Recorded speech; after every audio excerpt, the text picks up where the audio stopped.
Avant de lancer le Web 2 auprès de nos jeunes élèves, voici 5 petits conseils.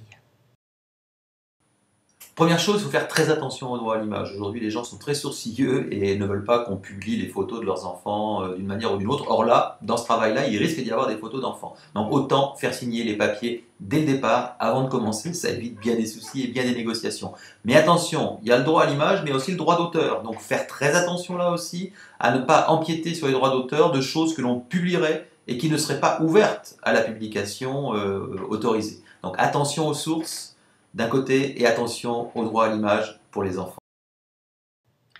Les jeunes élèves vont être amenés à produire un tas de contenus sous l'impulsion de leurs enseignants.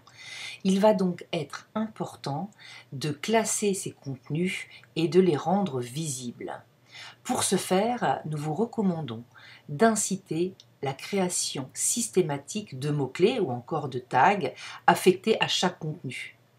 Ces mots-clés permettront bien sûr de classifier et d'organiser les grandes thématiques des différents supports, mais également de rendre la recherche facilitée sur le web, et les tags permettront de trouver les contenus qui auront été publiés.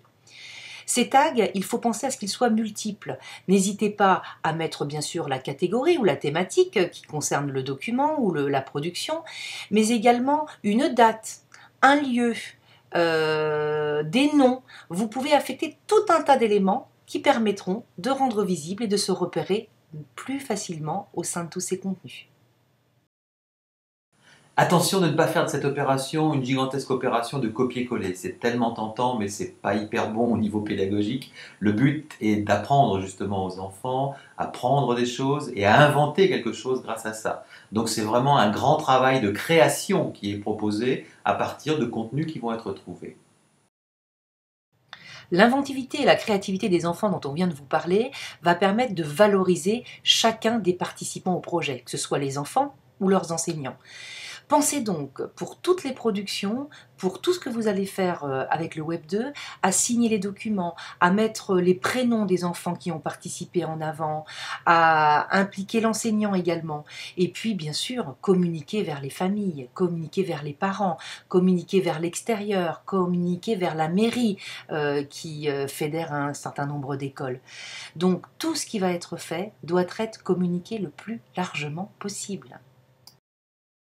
Alors bien sûr, à l'école, on insiste beaucoup sur la lecture et l'écriture. Mais là, il va falloir aller peut-être un tout petit peu plus loin et changer les méthodes. Il est important que les enfants aient de plus en plus accès aux outils d'expression orale, que ce soit de l'expression orale, audio, derrière des images, que ce soit de la vidéo, donc devant un caméscope. C'est très important qu'ils s'approprient ces outils-là qui vont leur être très précieux pour la suite de leurs études et peut-être pour la suite de leur carrière. Maintenant, c'est à vous de jouer. Vous allez voir que travailler avec des écoles et des enfants, c'est particulièrement enthousiasmant. On vous invite maintenant à découvrir, dans le lien ci-dessous, l'ensemble des outils et leur mise en œuvre de façon plus détaillée.